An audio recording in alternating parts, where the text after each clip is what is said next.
এত বই পড়েছি, এত কিছু জেনেছি, এত এক্সপেরিয়েন্স করেছি, তার মানে আমি অন্য যেকোনো মানুষের থেকে আলাদা কিছু। তাহলে কিন্তু সেটা স্পিরিচুয়াল ইগোর খুব ব্যাড একটা স্টেট বলা যায়। সেই স্টেটটাকে আমরা কখনোই রেসপেক্ট করতে পারি না।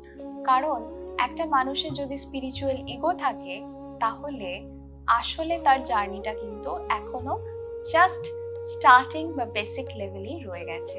কারণ একটা মানুষ স্পিরিচুয়াল নলেজের দিক দিয়ে যত এগোবেন, যত তিনি তার স্পিরিচুয়াল জার্নিতে অ্যাসেন্ড করবেন, তত কিন্তু তিনি বুঝতে পারবেন এই ইউনিভার্সের প্রত্যেকটার সঙ্গে তার একটা অঙ্গাঙ্গী কানেকশন রয়েছে। এই কানেকশনটাকে তিনি কোনোভাবে ডিনাই করতে পারবেন না।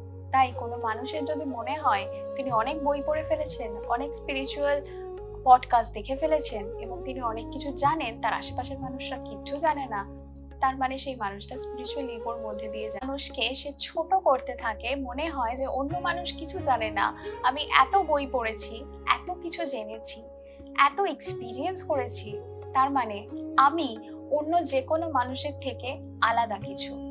তাহলে কিন্তু সেটা স্পিরিচুয়াল ইগোর খুব ব্যাড একটা স্টেট বলা যায়। সেই স্টেটটাকে আমরা কখনোই রেসপেক্ট করতে পারি না।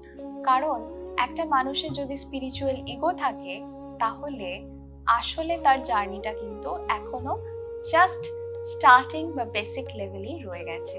কারণ একটা মানুষ স্পিরিচুয়াল নলেজের দিক দিয়ে যত এগোবেন, যত তিনি তার স্পিরিচুয়াল জার্নিতে অ্যাসেন্ড করবেন, তত কিন্তু তিনি বুঝতে পারবেন এই ইউনিভার্সের প্রত্যেকটার সঙ্গে তার একটা অঙ্গাঙ্গী কানেকশন রয়েছে। এই কানেকশনটাকে তিনি কোনোভাবে ডিনাই করতে পারবেন না।